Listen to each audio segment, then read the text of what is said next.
right, I'm Chris Avina with American Outdoor News. Today's guest, we have Jon LaCorte from Tract Optics. Jon, thanks for coming on. Thanks for having me, Chris. Jon, now you've been in the industry a long time. You started at Nikon designing scopes, binos, optics. Yeah, I started with Nikon in 1999, and I was the senior product marketing manager up until 2014. So I handled all of the product development for rifle scopes, binocular spotting scopes, and rangefinders, and then also helped with the marketing and advertising. Now they would strip down the models that you would design for cost and, you know. Yeah, basically, Nikon's a very large company, mostly known for cameras. And unfortunately, they started to kind of really kneel down for the anti-hunters and basically got completely out of the rifle scope business. They still sell binoculars and spotting scopes and rangefinders, but Yep. they really started making decisions that, really kind of allowed me to see the writing on the wall and the direction the company was going. They really just didn't want to have anything to do with hunting or shooting or firearms. So, that allowed my partner, Jon Allen, who also worked for Nikon, we left the company and basically decided to start Tract with the goal of, providing a high-end product that's sold direct. So we don't sell through any of the retail stores. Okay. And the reason for that is, the retail stores these days, they're not making the same amount of money they used to make on firearms or on ammunition. So where they're making it up is on accessories. And one of the big cash cows for them is optics. That's an area of the industry where dealers are making more than they ever have been before. So the markup on scopes and binoculars today is greater than it was considerably when I started the company. So by selling direct, what we're eliminating is that middleman. We sell directly to you. We cut out that retail markup. And what that allows, we can build a high quality product without that markup price. So in essence, what the consumer is getting for their money is quite a bit better of a value than they would with our competitors, again, because of that markup. And, that markup can go anywhere between 30 to 50%. That's a big number. It is in the scheme of things, obviously, in the economy and in the lifestyles we live, everything is getting more and more expensive. And what was happening, because the dealers would come to Nikon and these other big manufacturers and continually ask for more profit every year, the only way to make the numbers work was to start to reduce the quality, cut features in order to get the numbers to work, because you can't change your retail price. Otherwise, then you're not competitive. Yeah. So if the big box stores and the dealers are coming to you every year and saying, hey, I need another 2%, I need another 3%. Well, after a handful of years, you can't absorb that anymore. And it has to come from somewhere. And unfortunately, that's what's happening with a lot of the big brands, is the quality is just not what it used to be because of the pressure that they're receiving from these big box stores in order to, again, make the numbers work. Now, I remember when you launched and Tract actually hit the marketplace. I mean, that's a huge undertaking. What made you actually step out and start Tract Optics? Honestly, some faith in God, to be quite frank, because yes, it's a very saturated market, but we had all the right contacts, we knew the suppliers, and it was, while it was a big undertaking, we knew the business. We had been doing it for a very long time, and knew the ins and outs.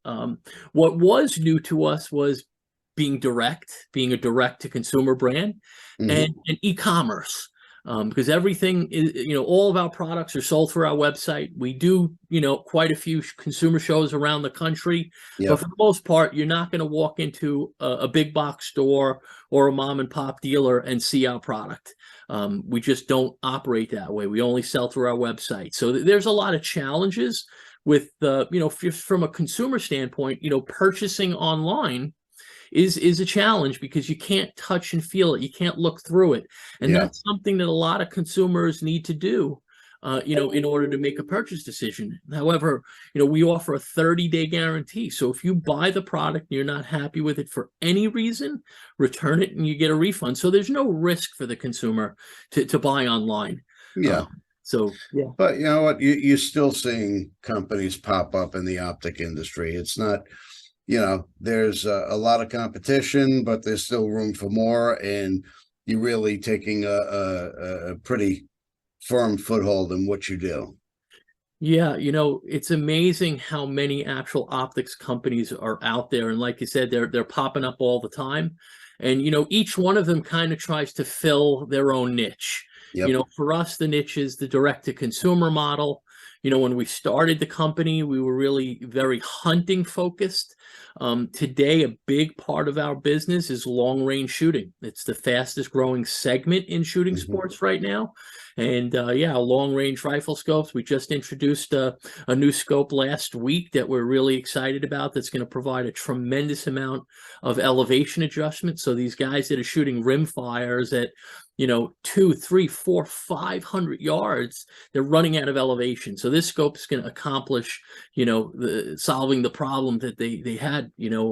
Just a friend of mine the other day took one of our samples and he got out to 550 yards with the 22 long rifle. So, PRS, ELR competitions are rapidly growing, but they take a lot more room to have a 1,000 or 1,500 yard range, whereas with these rimfire events, you can get a really good course of fire under 500 yards. So it's a little easier. It's a little easier on your wallet with the cost of ammunition. So it's exciting because this one scope hits 3 very separate categories: the long range center fire guy, the long range rimfire guy, and the precision air gunner, because it has a parallax that dials all the way down to 15 yards. Now, your product line and the amount of SKUs that you're currently carrying has grown tremendously since your inception. It's not just scopes; it's binos. You have rangefinders as well, right? Yeah, we don't have rangefinders yet, but we have a full line of binoculars. And right now we have 1 spotting scope, but we're going to be adding 3 more in the August or September timeframe. So we definitely are continuing to grow, the product line. Obviously, rangefinders, binocular rangefinder are things that we get asked for constantly, and they're definitely on our radar. Much more challenging a product to develop just because of costs. Yeah. Patents, there's limited, subcontractors. And one of the things that we've really tried to do was have our products made mostly in Japan, with some of the rimfire and AR models being manufactured in the Philippines. We don't have any of our optics made in China. And that's by design. Really good to hear. Yeah, that's by design. However, the drawback of that is it limits us, because when you look at things like dot sights, reflex sights, rangefinders, they're almost all manufactured in China. So, that's the kind of thing that you kind of caught between a rock and a hard place, because you don't want to support, that particular country. But at the same time, if you want to be in that segment of the market, it's kind of unavoidable. So that's a challenge that we're continuing to, try to work on. Well, with today's political climate, I think you're in a strategically better position than a lot of the other optics companies. Not to get into a political discussion about it, but I think you're positioned pretty well. Yeah, and honestly, that kind of goes back to where Jon and I came from. Nikon was a great company to work for, great people, a great product.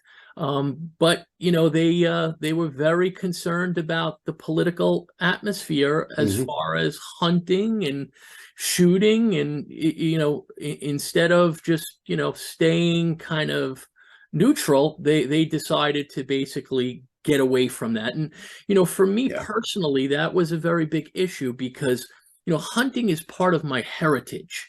It's not just a hobby. My grandfather came here from Italy in the early 1900s, and the first thing he did was buy property upstate. So his sons, my father and uncle, could hunt and fish and learn the outdoors. And Hmm. so, that was passed down to me from my father and uncle, and I'm passing it down to my son. So it's part of what we do as people. It's not Sure. just a hobby. So It's a to lifestyle. to have to make decisions of getting away from your passion was one of the reasons that allowed us to basically make the move that we did. And thankfully we're in a great place right now. Well, I mean, the knowledge that you have is you really can't put a price on. For somebody that is actually going to buy a scope for hunting, how do they choose what's right for them?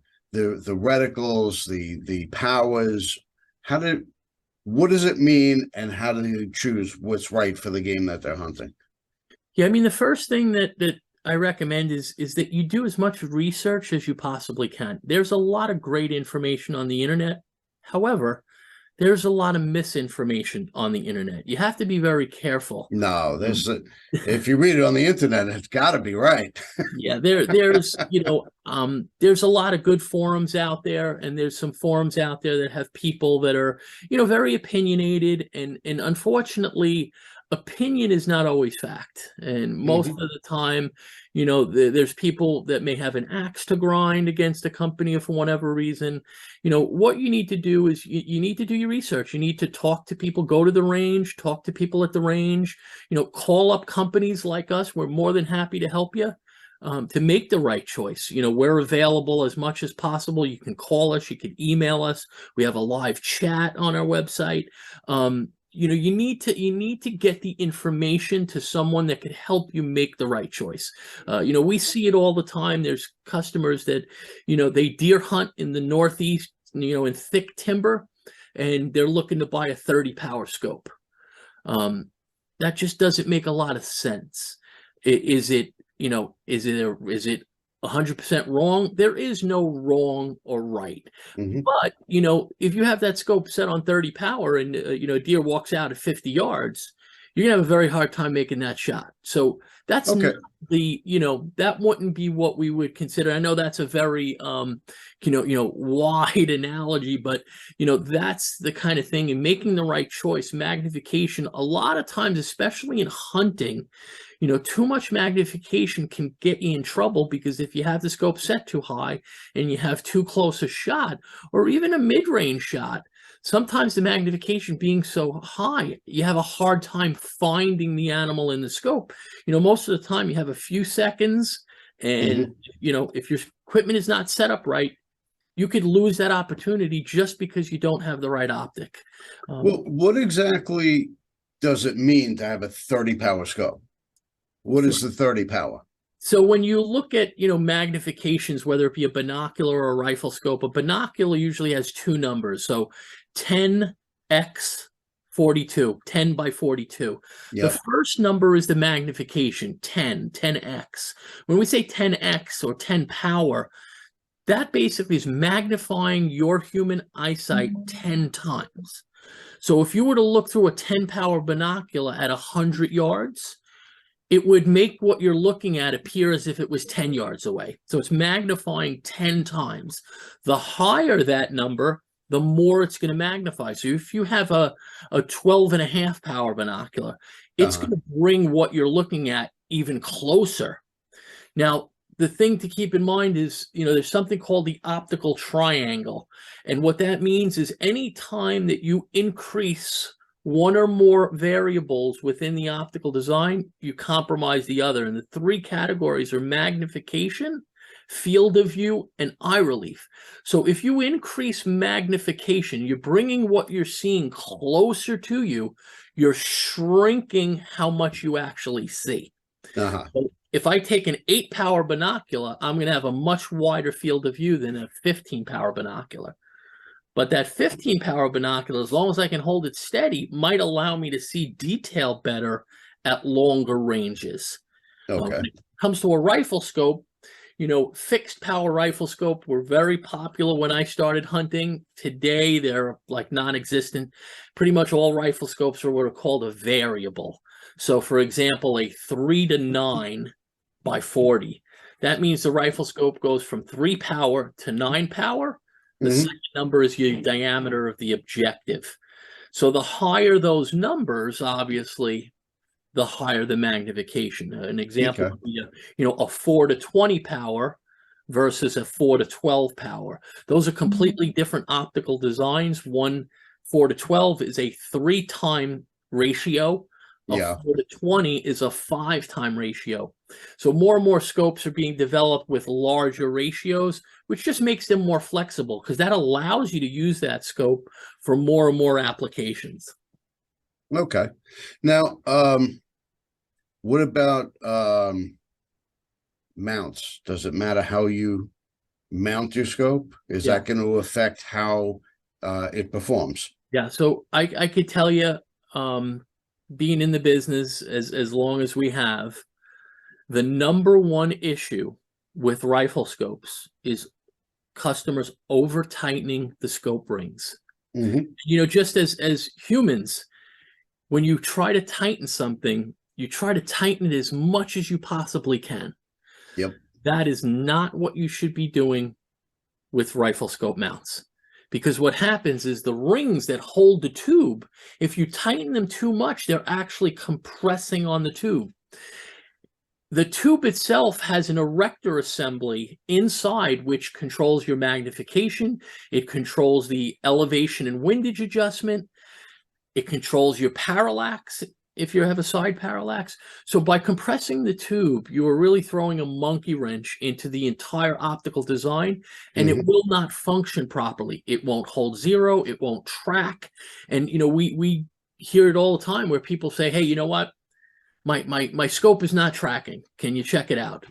Well, the first question we ask is, what are you torquing the rings to? And by torquing, we mean you should be using a torque wrench. Not just a standard screwdriver. And the reason is because with a regular screwdriver, you don't know how tight you're actually making those ring screws. And again, compressing that tube, you can have the highest quality rings that are made. If you're over tightening them, it's going to compromise the internals of the scope. We recommend 18 inch-pounds. That is a torque value that's going to hold your scope in place. It's not going to compress the tube and allow that scope to function the way it should. So there's a hell of a lot more to take into consideration than just buying a scope and slapping it on. It's not mounting a scope is not rocket science, but it's a little more detailed than just tightening some screws. Tightening things evenly is really important because if you're putting unnecessary pressure on one side of the tube, again, the same thing is going to happen. Again, there's tolerances in your rifle receiver, a tolerance in the base, a tolerance in the ring, and a tolerance in the scope itself. So you have 4 different tolerances coming together. And, sometimes, people will say, hey, I can't zero the scope. I don't have enough windage and elevation adjustment. Well, I could tell you most scopes, regardless of the manufacturer, usually have plenty of adjustment to get you zeroed. If you're running out of elevation or windage adjustment, chances are it's not the scope, it's your mounts. Something is causing that scope to be misaligned with your barrel, and it's not allowing the amount of adjustment that the scope has to really be used properly. So, buying a good quality mount, having someone who really knows how to do it, mount it for you. If you're not familiar with it, obviously any gunsmith can do it. But again, if you buy a torque wrench, we've got tons of videos on our website how to mount the scope. Follow directions, take your time, don't be in a rush, and you can certainly do it yourself, but it's got to be done properly or it will affect the performance. How do you protect your products? If you're, you got it mounted, you're going on a hunt. Sometimes it gets thrown off.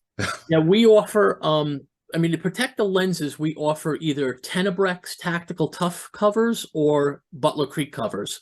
The Tenebrex covers are something that are used by a lot of the elite military forces. They thread into the objective so they won't fall off. They snap all the way back so they don't flap during recoil. A very high quality product. We're right in the process of developing the neoprene scope coat type cover, Uh-huh. which a lot of hunters like, and even the competition shooters like. So we should have that out, towards the latter part of the summer. The thing about scopes is they are built to be durable. Don't forget they're designed to withstand recoil. So, our scopes are all built to withstand 1000 G of recoil, which is greater than virtually any center fire cartridge generates. And that's including the 50 BMG, the 458 lot, these monstrous cartridges that have a tremendous amount of recoil. Our scopes are actually being used on them today with no problem. Okay. Most scopes are built very, very well today. It's not like it was, 30 years ago. So they're built to withstand, the elements. All of the scopes, our scopes are waterproof and fog-proof. They're argon gas filled, which argon has a higher resistance to temperature changes versus the nitrogen that's Okay. commonly used in a lot of other scopes. It's more expensive, but it adds that extra, layer of protection. Plus the argon molecules themselves are larger than nitrogen molecules. So if you do have some type of an issue and a leak, it'll take a lot longer for the argon to dissipate versus the nitrogen. Yeah. So have you come out with any new products for this year that people should really take a closer look at?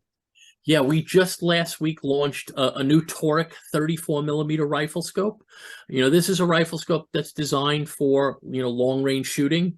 However, a lot of guys shooting, like I personally use that scope on a rimfire to shoot 50-yard, bench rest competition. The bullseye that we're shooting at is, slightly larger than the diameter of the 22 bullet. So that high magnification really allows you to place the crosshair precisely.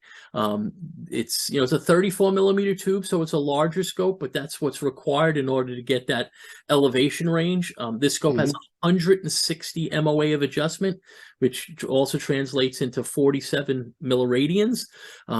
That's just a tremendous amount of adjustment. It's right up there as best in class with that magnification range and that level of adjustment. So, if you're someone that's shooting long range and you're running out of adjustment, this is definitely a scope to take a look at. Yeah, we're really excited about it. It's a little more compact than our other 34 millimeter. Yeah, we've had a bunch of people testing it over the last few months, and the results have been really, really impressive. Well, I've seen you shoot, and you have to shoot often to be that precise. I've been very fortunate to, have been around some people that really know what they're doing, and I've been able to learn from them. And the number one thing that I've learned about shooting is it's a perishable skill. Mm-hmm. It's not like riding a bike. You could go 20 years without riding a bike, jump on it, and you're going to ride. Yeah, you could fire the gun after 20 years, but if you're going to continue to be at the top of your game in shooting, you have to shoot often. I honestly try to shoot every weekend. Obviously, that's not always possible, but I love shooting. It doesn't matter whether I'm shooting a bow or shooting a rimfire or shooting a shotgun or shooting center fire. This past weekend, my local club had 100 and 200 yard bench rest center fire match. They had a 50-yard rimfire match. That was on Saturday, and then Sunday, me and my son went out and shot trap. So, yeah, we love it, and you definitely have to continue to shoot to try to maintain. And I'm always looking to improve. That's why we shoot for score, is because if you're shooting for score and you're keeping track, you can see how you did versus prior your shooting events. So yeah, it's not much more that to say about that. Obviously shooting's also very much a mental game, and I've seen really good shooters, and it's happened to me when your mind is just not there, or you're upset about a shot you made. If you can't block that out, you can't maintain a good mental position, you're just not going to have a good day. And that's happened to me more times than I care to mention. It happened Sunday shooting trap.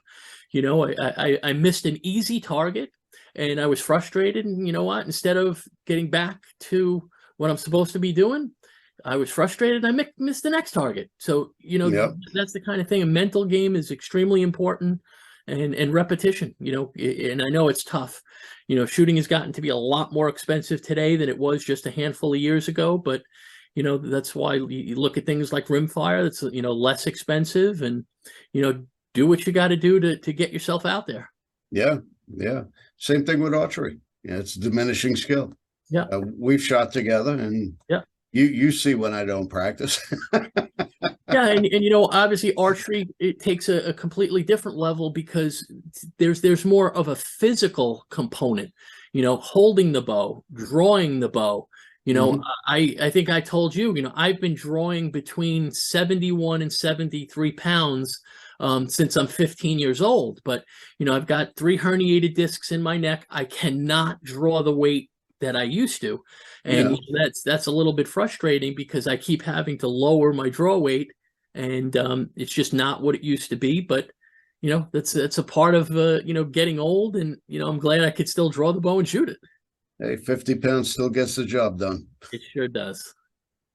But all right, so what do you have coming up next for us? We're going to be doing a lot of shows. We did a lot of shows in the beginning part of this year. We're going to be hitting some of the PRS and NRL events. We're going to be down in Texas at the Texas Trophy Hunter Show. All 3 of them. There's one in Houston, Dallas, Fort Worth, and San Antonio. Trying to just get out there and allow people to get their hands on the product. And we're always got stuff on the drawing board. There's always new products that we're trying to develop, and feedback is really important to us. So if you've got an idea you want to throw at us, send us an email or give us a call, chat with us online. The more information we get, the better. We're not a couple of guys that sit in a room and just try to throw something at the wall and see what sticks. From the minute we launched the product line, we've been all ears from our customers, and that's what's really allowed us to go in the direction that we have because of what people were saying. Hey, you gotta do this, you gotta build this. And in moderation. We can't obviously build everything everyone asks for, because sometimes there's things that might be a great concept, but it's just not something that sells. Like, we get people asking, hey, why don't you build a fixed 4-power scope? Well, we can build a fixed 4-power scope. It's not that we can't do it. It's just that there's not a demand enough for it to really even warrant, us taking the time to do the research, the development, actually tool the product, build the product, and then it sits in inventory. So, and that's us. And people say, all the time, well, you're a new company and whatnot, but take a look, if there's a product you want built and nobody's building it, there might be a reason. And that reason might be because it just doesn't sell. I mean, there's tons of other brands out there that can easily build a fixed power scope, but again, it's just not something that sells. So, that's don't make money sitting on the shelf, I mean, that's the hard part, because I grew up using a fixed 4-power scope. So I know how, how great a scope it is, but, if nobody's going to buy them, then it really doesn't make a lot of sense for us to build them. Exactly. So where can we find your scopes if we want to buy something, or even explore your product line? Yeah, so the website is tractoptics.com, TRACT optics.com. Honestly, if you Google us, you'll come up with us. We've got a YouTube channel. Our website's got a ton of videos. All the product information is there. So yeah, and obviously we're on social media. We're on Facebook, Instagram. So yeah, come do the research, look us up, and yeah, we're there to help. How'd you come up with the name Tract? There's really not an actual, like, a plan behind it. It's just a name that we thought sounded good, sounded different, related to, a large expanse of land, the word tract, obviously scope tracking. It's just something we came up with that we thought sounded cool and different.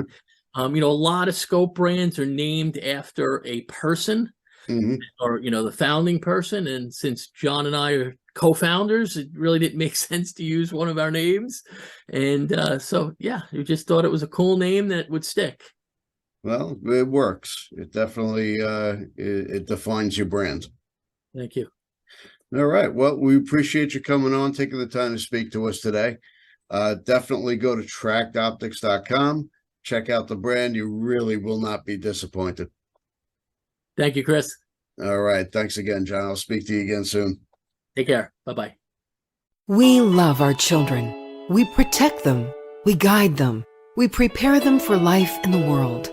With all that we do, from deep in our hearts, we cannot control all things.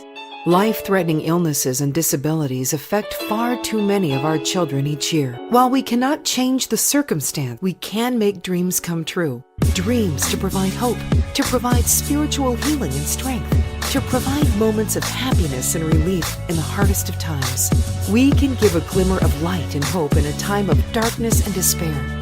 Join huntofalifetime.org to help make dreams come true, to provide hope for children with life-threatening illnesses and disabilities.